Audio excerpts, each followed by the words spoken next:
Hey guys, how you doing? Hope you're all doing okay. I wanted to have a chat with you today about something that I came across today. I've been in a group with a group of lads. I'm wearing this training course, and quite a lot of them here now know that I've been posting these YouTube videos and the purpose of the book, and why I'm doing it. And one of the things that became apparent during the conversations with many of them is, nearly all of them have got their own, their own struggles, and they're doing their own thing, and they've got their own coping mechanisms. And one of the biggest things that I touched on in a different vlog was about how mental health affects you in a way that you tend to kind of resist coming out and openly talking about it for fear of how it's going to affect your children. And I totally understand that.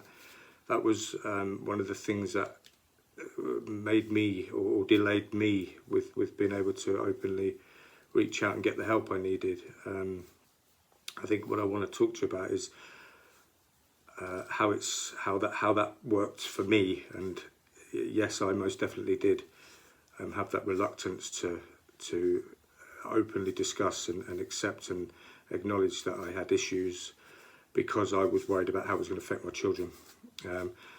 Now, what I can say to you is that it's not as bad as you think it's going to be. I had a chat with my little Pippa tonight, and I think it's fair to say that I think they're actually quite proud of me. I think we've got a duty as parents to make sure that we set them up properly, and I think this world that we live in is a cruel world. I've said it before. I think the world will put its foot on our head for as long as we allow it to, and will hold us down for as long as we allow that to happen. I think we've got to fight, and we've got to come back from it. And I think one of the things we've got to do as parents is teach our children that not everything in life is roses. We've got to teach them that there's going to be hardships, and they're going to fall. There's going to be times when life's going to get them down. And I think being able to openly discuss real life matters with them is important. I think what's more important is how we come back from it. So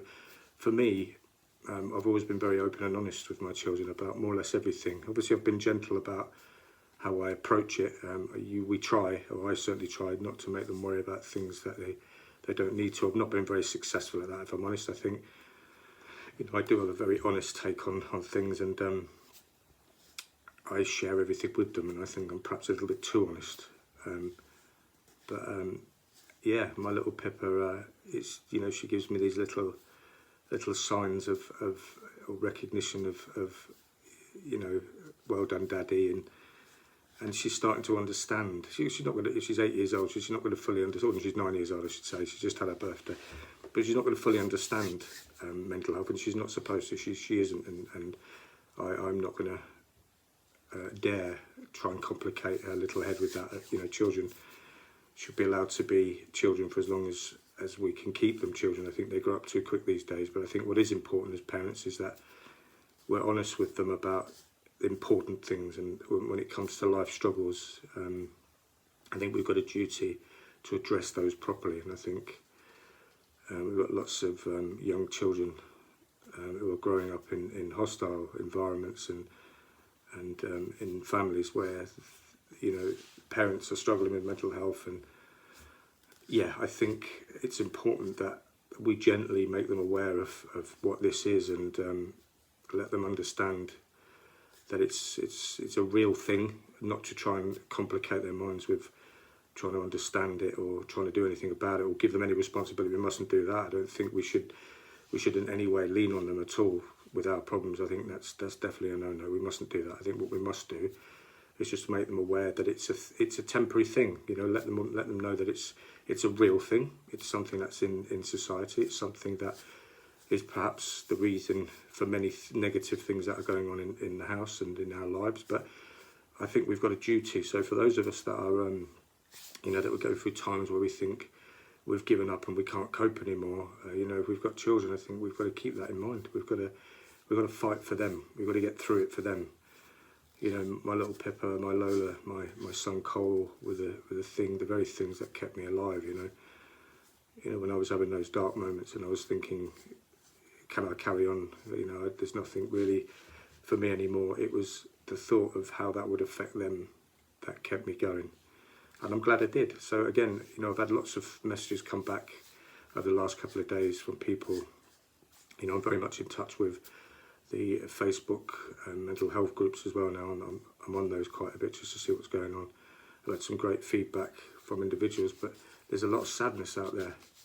And I think for those of you who've got children, I urge you to just make it your mission to kick through this. Make it your mission to find that coping, find whatever it is that helps you to cope. One of the guys here that I'm working with has been through his own ordeal. And we were all working on an assignment earlier on as a group. And